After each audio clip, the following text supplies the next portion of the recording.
ingawa watu wengine wanasema ndio faulu lakini nyepesi. Kila mmoja ana maono yake.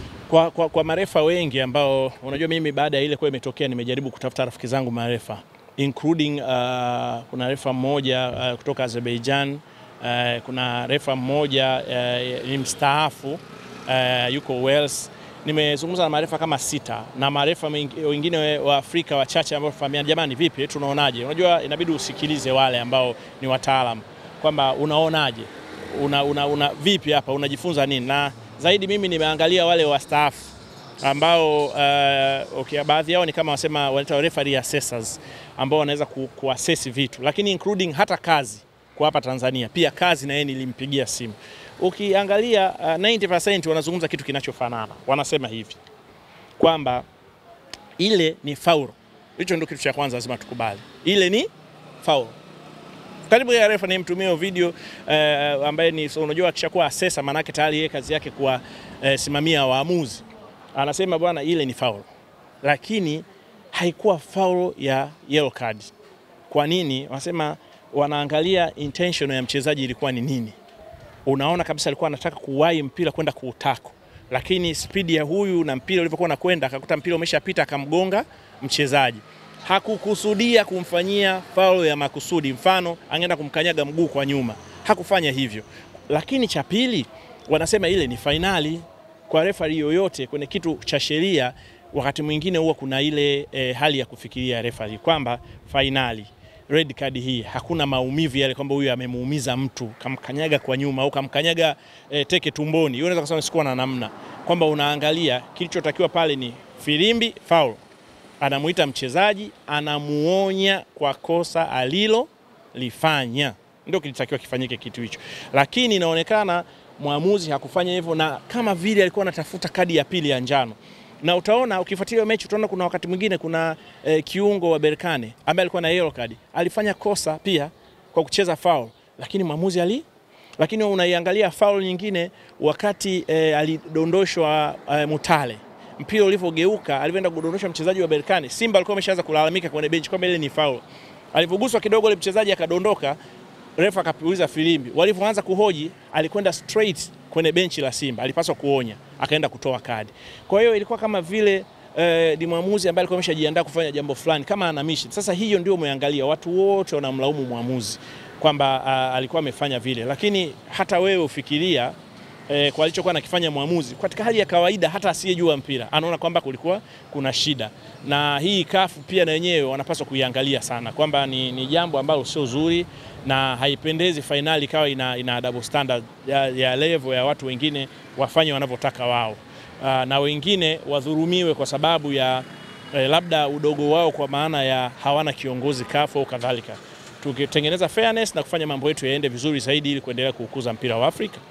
Story nyingine ni kuhusiana na marefali kufanya vurugu. CAF amefungua uchunguzi kwa kile ambacho kimetokea kutokana na clip zinazotembea kwenye mitandao ya kijamii. Kuna baadhi ya watu wameingia kwenye vyombo vya kubadilishia nguo marefali na kuwafanyia vurugu. Hii kwako unazungumzia? Mimi siungi mkono kuwafanyia waamuzi vurugu. Nafikiri sio jambo zuri. Inapendeza ni kama wakati mwingine inapotokea vitu ambavyo unaviona sivyo, hata kama unakuwa kwenye ile hali ya hasira na hofu, basi ni vizuri sana ukayafanyia kazi hayo kwa kufuata njia sahihi. Kuna mamlaka ambazo zinaweza zikashughulikia, lakini ni vizuri sasa ukasubiri hatua zikachukuliwa. Kama kulikuwa kuna shida mkaangalia, na kama zile hatua zikufanya kazi vizuri, basi kuna hatua za kufanya, lakini si vizuri kufanya zile vurugu. Vurugu ambazo zimefanyika mimi siwezi kusema kama nitakuwa naziunga mkono, kwa sababu sisi ukiachana na hivyo kwamba ni waungwana, lakini Watanzania ni watu ambao wanafuata taratibu na sheria. Yep. Maoni yako kwenye tukio lililotokea sasa la Kamara na Ngoma kama mchambuzi senior, lakini kama faida ili kwa wachezaji wengine wasije kujirudia, mchezo mkubwa, rais wa CAF, makamu wa rais wa nchi wa serikali ya mapinduzi Zanzibar yuko pale, wachezaji kama wakubwa klabu kubwa wamefanya tukio kama hili? Kiukweli nafikiri mwanzo nimeligusia kidogo. Kipa sijui kwenye sayansi ya mpira kama hii iko sawa, kwamba kipa anaweza akawa anapata pressure kubwa kuliko wachezaji wanaocheza ndani, kwa sababu wachezaji wanaocheza ndani muda mwingi ndio wanakimbia zaidi. Kwa hiyo ikitokea hata wao wamezozana, unaweza ukawaelewa kwa sababu ya ile pressure inakuwa kubwa na wamekimbia muda mrefu.